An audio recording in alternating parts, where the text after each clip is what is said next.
Well, guys, thank you for watching this video. Thank you for accessing my channel. This is an update about what's going on in the case of United States versus Eddy Alexandre.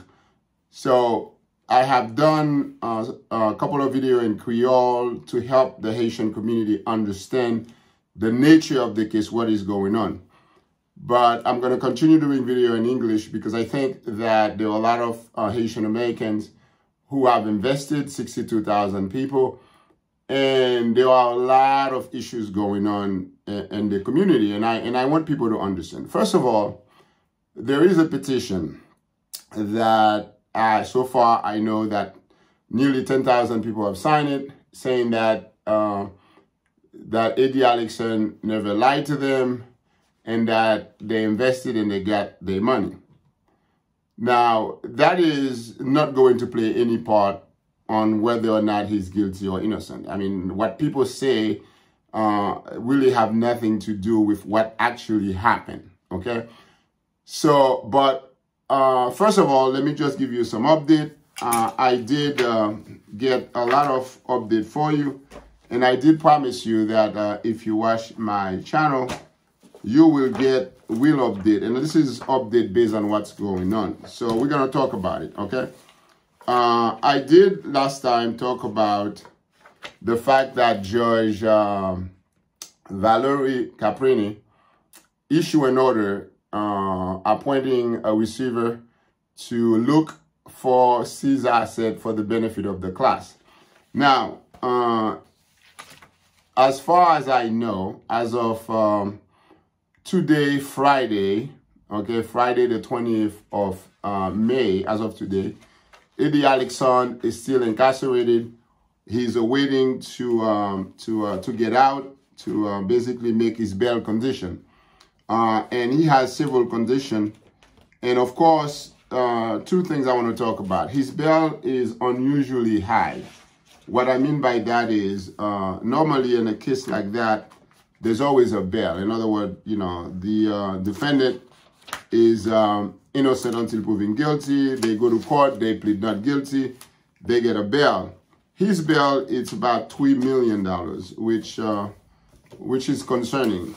I understand that he already hired an attorney, and I don't have the name of the attorney yet, but I will have the name of the attorney, and I will share that with you. I also learned that some people that have been working with Eddy Alexandre have hired an attorney for the investors, which I think it's a great move because the investors, they need their rights, of course, their money to be protected. So it's a good thing that they have an attorney. That attorney would be able to talk to the receiver. They'll be able to talk to the Federal Trade Commission, FTC, as this thing unravel. So that's a very good thing. Now, here's the thing that I want the community to understand, the Haitian community to understand. The Federal Bureau of Investigation did not arrest Eddy Alexandre because he's Haitian, because he's black. Prior to Emini FX being opened for business, the FBI had no idea who Emini Alexandre was. So they couldn't possibly have targeted him just because he's black. This is total nonsense. This is bullshit. Whoever said that, they're full of shit, okay? That's not the reason why. There was another gentleman, I told you guys, who went to prison in 2014 or 16, can't remember the exact date. His name is George Theodule. George Theodule was a pastor in West Palm Beach, Florida. And what Mr. Theodule did was exactly the same thing. He went around and collected $68 million from the Haitian community. And he used his, his relationship with the church and the people he knew to collect that money. He promised people that he was going to double their investment within 90 days. Certainly, that wasn't happening. What he did, basically take money from Joe to pay Paul, and take money from Matthew to pay Joe. So it's just a Ponzi scheme. The money was never invested anywhere. There was never any investment at all. Now, let's look at the case of of Eddy Alexandre. Eddy Alexandre opened Emini FX in September of 2001. He opened a bank account under his name. He collected millions of dollars. None of that money were invested anywhere that the government at least could see. The government said that there were $59 million deposited into an account that he had access, Eddy Alexandre had access to. And of the $59 million, he only invested $9 million, $6 million of which he lost. Now, he never told the investors that he lost the money, nor did he actually invest the money under the investor's name. So he invested the money as if it was his own money, okay? Now, another thing is that Eddy Alexandre is also very well known in the religious community. His father is a former Seventh-day Adventist pastor. I believe Eddy Alexandre himself is a chaplain. And there are a lot of people in the community who have a lot of respect for him, that I have to tell you. And I think the only way anyone can raise that much money, can convince people to give them their hard-earned money to invest for them that way, it has to be somebody they believe is credible, somebody that they trust. And I think that's usually how it happened. It's always someone that you trust. Now, why did people do that? The question is, why did the Haitian community allow itself to be duped? Not only once, but twice. In 2007, 2008, this happened in Florida. What did we learn from that? Why was that so easy? Why is it so easy? Because we always refer to the Haitian community as a poor community. People don't have money. But hey, this guy finds $68 million.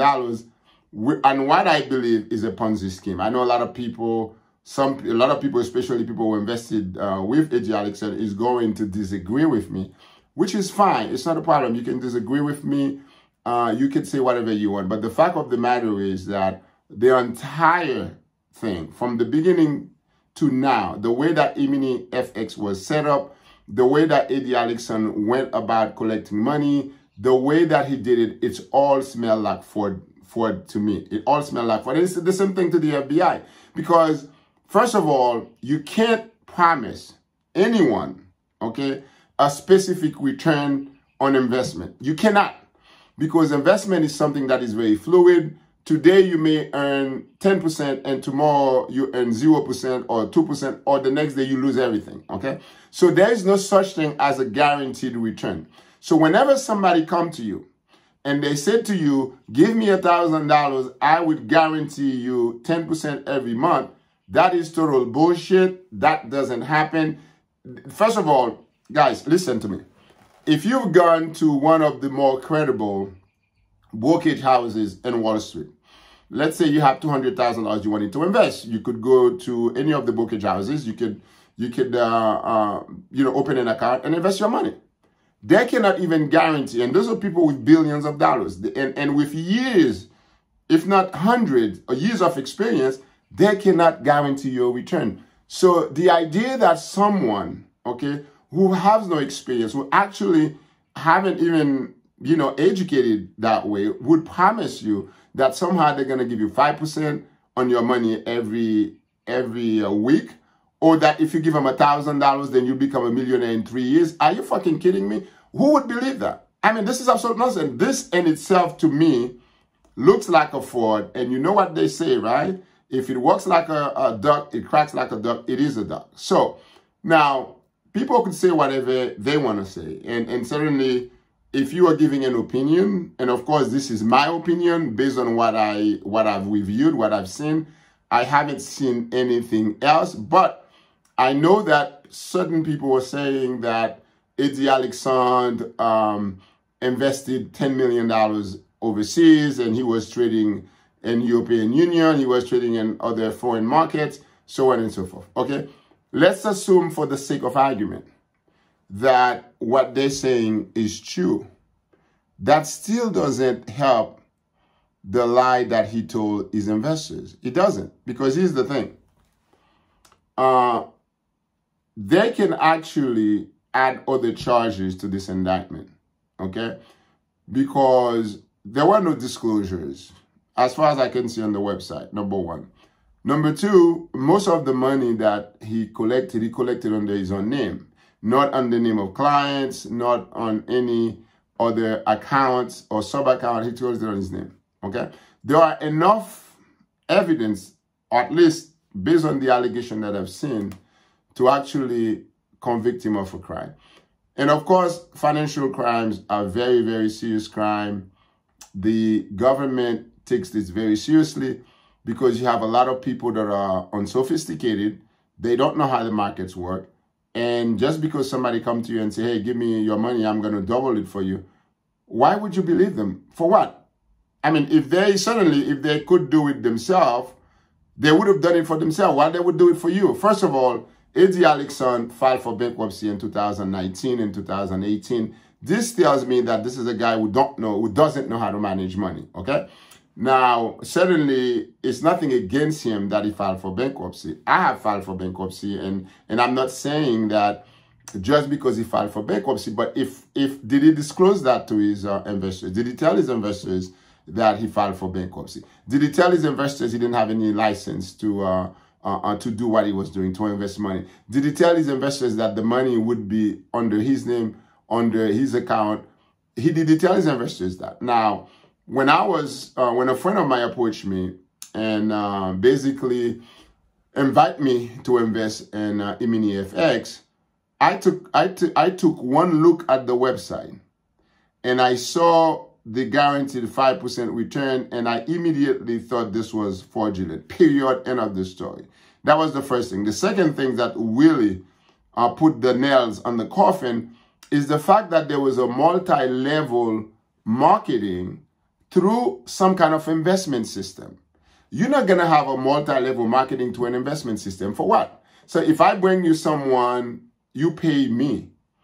Then, of course, now I have an interest of bringing someone because you're going to pay me. So that's, to me, itself is fraudulent because there is no brokerage company who's actually doing that. Even Novatech, some of the company, they were saying that Novatech was paying people 3%. But I looked at Novatech. He doesn't set up that way, okay? Novatech is perfectly legit. Now, I understand that Eddy Alexandre at one point might have worked for Novatech, and I think that he might have wanted to do exactly what Novatech is doing. But here's the problem. He went about it the wrong way. And now, a lot of people stand to lose a lot of money.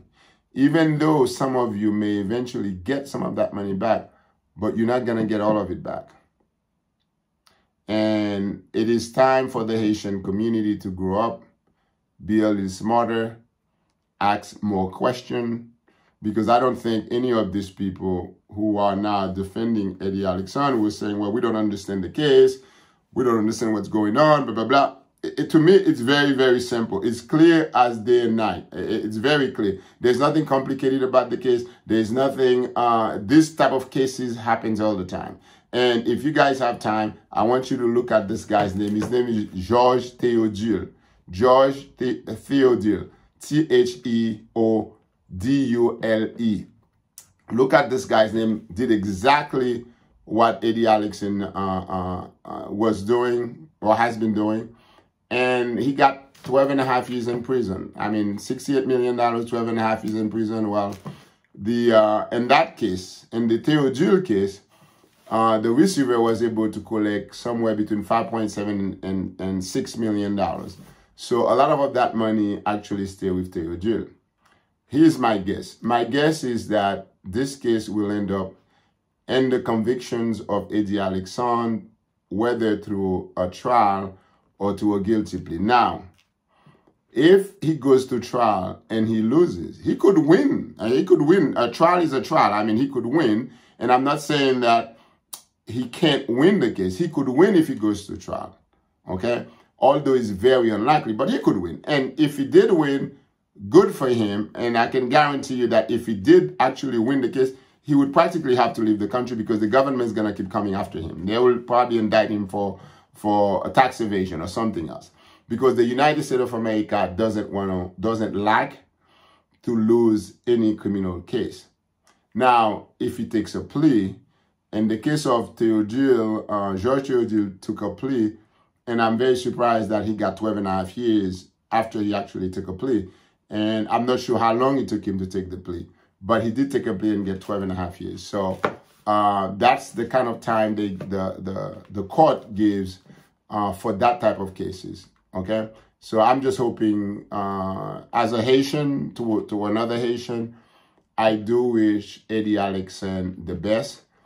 I do hope that he prevail, though I'm not holding my breath, because this doesn't look good. Okay, he doesn't have a license.